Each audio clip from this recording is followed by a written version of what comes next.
अगर आइल्स की रीडिंग आपका मसला है, आपसे टाइम मैनेज नहीं होता, रीडिंग की समझ नहीं आती, आप क्वेश्चंस पढ़ते हैं तो आंसर ढूंढते हैं तो क्वेश्चन भूल जाता है और आपको आंसर्स लिखने नहीं आते प्रॉपर, तो ये वीडियो आप ही के लिए है। हम तैयार कर रहे हैं स्टूडेंट्स को बैंड 9 के लिए। तो अगर आप वाकई बैंड 9 आइल्स की रीडिंग में हासिल करना चाहते हैं तो ये वीडियो आप ही के लिए है।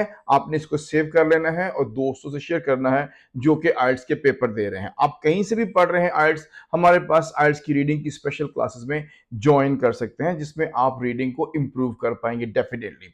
सबसे पहले हमें यह समझना है कि आपको किस तरह के रीडिंग के पैसेजेस आने वाले हैं। जैसे एक बैट्समैन जानता है कि स्पिन बॉलिंग आने वाली है या फिर उसको एक पेसर मिलेगा या मीडियम पेसर मिलेगा या फास्ट बॉलर मिलेगा। अगर आपको पता ही नहीं है तो आप फिर कैसे आंसर कर पाएंगे। तो लेट्स टॉक अबाउट दैट कि इंफॉर्मेशन किस तरह की आपको मिलेगी। अब हम समझेंगे कि किस तरह के पैसेज आपको आया करते हैं। आइल्स के जो एकेडमिक है उसके अंदर 3 तरह के मेन पैसेजेस हैं जो स्टूडेंट्स को आते हैं। अगर आपने ये समझ लिया कि आपको किस तरह का पैसेज आ गया है सामने, तो उसको हल करना आपके लिए बहुत आसान होगा। जैसे जिस तरह एक बैट्समैन के लिए स्पिन बॉलिंग को खेलने के लिए टेक्निक डिफरेंट है, फास्ट को और मीडियम पेसर को खेलने की टेक्निक्स डिफरेंट होती हैं, इसी तरह आपके लिए जितने भी पैसेज होते हैं उनकी टाइप के ऊपर मुनहसर है कि उसको हल कैसे करना है। अगली वीडियोस में मैं आपको ये भी बताता चला जाऊंगा, मगर आज की वीडियो में आपको बताऊंगा नंबर 1 टाइप ऑफ पैसेज जो आपको आते हैं वो कहलाते हैं डिस्क्रिप्टिव और वो फैक्चुअल होते हैं। मतलब ये कि उसमें प्रेजेंट किए जाते हैं कुछ फैक्ट्स, कुछ इंफॉर्मेशन किसी टॉपिक के बारे में, यानी इंफॉर्मेशन वाले पैसेज होते हैं। मिसाल इसकी ये है, कोई डिस्क्राइब करेंगे, कोई जियोलॉजिकल प्रोसेस में डिस्क्राइब किया गया होगा, कोई जैसे the life of an animal, जैसे the history of an invention. अब इस तरह का जो पैसेज है जिसमें हिस्ट्री की बात है, लाइफ ऑफ एनिमल है, इसमें कीवर्ड्स डिफरेंट आएंगे, उनको हाईलाइट करना होगा। उनमें आपको ज्यादा नाउन्स मिलेंगे, वर्ब्स उसमें कम मिलेंगे। चलिए अगली टाइप आपको बताते हैं, एनालिटिकल होगी और डिस्कर्सिव होगी। मिसाल है कि इसमें डिस्कस किए जाएंगी थ्योरीज, कॉन्सेप्ट्स, और ये जो होते हैं अक्सर प्रेजेंट करती हैं डिफरेंट आर्गुमेंट्स और पर्सपेक्टिव्स ऑफ एन इशू। किसी इशू के ऊपर मुख्तलिफ तरह के जो एस्पेक्ट्स हैं वो इसमें डिस्कस किए जाते हैं। आपने दोनों एस्पेक्ट्स को समझना होता है, कोई एक एस्पेक्ट दूसरे के खिलाफ भी हो सकता है, तो इसलिए मीनवाइल आपको कैसे हाईलाइट करना है और कौन सा वर्ड अंडरलाइन करना है वो बताऊंगा नेक्स्ट वीडियोस में। जैसे इंप्लीकेशंस ऑफ ग्लोबलाइजेशन जैसा टॉपिक आ सकता है, जैसे डिबेट्स इन साइकोलॉजिकल रिसर्च का कोई टॉपिक हो सकता है।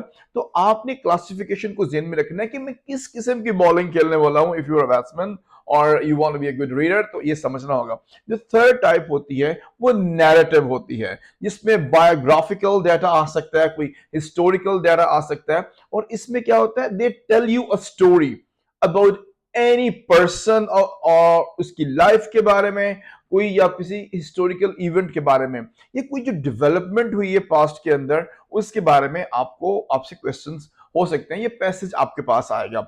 मिसाल इसकी सुन लीजिए कि जैसे the biography of a famous scientist, the history of the postal services. इस तरह की 3 टाइप के essays most of the time आएंगे। कुछ अगली जो वीडियोस हैं उनमें मैं आपको रिवर्स रीडिंग के का मेथड बताऊंगा और फिर फैक्चुअल रीडिंग का मेथड भी बताऊंगा। काफी मेथड्स होते हैं, तो पर्सन टू पर्सन वेरी करते चले जाते हैं। इसमें एक बोनस टिप मैं आपको देना चाहूंगा आज की इस वीडियो में, मगर उससे पहले बताऊं कि मेरा नाम है इमरान अली इमरान और फैसलाबाद में गोल्ड लेवल कैटेगरी में award of excellence winner institute लेके चल रहा हूं। नाम है उसका इंग्लिश काउंसिल। आप हमारे पास आकर इन तमाम टेक्निक्स को यूज करने की प्रैक्टिस कर सकते हैं। आप कहीं से भी आइल्स कर रहे हैं, आप हमारे पास बुक करवा सकते हैं। आप कहीं से भी पढ़ रहे हैं, आप हमारे पास आके सिर्फ और सिर्फ रीडिंग का मॉड्यूल भी पढ़ सकते हैं। ये भी हम आपको अलग से सहूलत देने जा रहे हैं। जो बोनस टिप है वो ये है कि अक्सर एक मिथ है जिसको आज हम बस्ट करने जा रहे हैं। मिथ ये है कि आपको एक पैसेज में अच्छे नंबर लेने के लिए, बैंड 9 हासिल करने के लिए, जितने भी डिफिकल्ट वर्ड्स हैं उनके मीनिंग्स आपको मालूम होने चाहिए। जी, तो दिस इज अ मिथ। तो जरूरी नहीं है कि जो वर्ड है उसका मीनिंग आपको मालूम ही हो। एक्चुअली जो वर्ड जिसका मीनिंग आपको फंसा रहा है या जिस वर्ड को समझने के लिए आप रुके पड़े हैं, हो सकता है कि जिस वर्ड की आप टेंशन ले रहे हैं वो वर्ड अहम ही ना हो आपके लिए और आप उसके ऊपर वक्त जाया कर दें। No no no, don't do it. आपने हर वर्ड के ऊपर वक्त जाया नहीं करना। कुछ ऐसे नाउन्स आ जाएंगे जिनकी pronunciation will be very difficult for you, और बच्चा पढ़ने लग जाता है, ये वर्ड है कि दफा करें उसे, नहीं पढ़ना, कोई जरूरत नहीं, आंखों से एक इमेज ले लें, और जरूरी नहीं है कि उसका वर्ड का मीनिंग आपको समझ आ जाए। इसमें मैं एक साथ एक और बात आपको बताता चला जाऊं कि अगर एक वर्ड का मीनिंग आपको समझ नहीं आ रहा तो पूरी लाइन आपने पढ़ लेनी है। अगर आप पूरी लाइन पढ़ेंगे तो आपका ब्रेन उसका मीनिंग गेस करके आपको बताएगा, क्योंकि आपके पास 10 साल की तालीम तो पहले मौजूद है ही। कुछ लोगों के पास 12 साल की है, 14 साल की है, 16 साल की है, मगर आपने जो इंग्लिश पढ़ी है ना अब तक, वो आपके दिमाग में पड़ी हुई है।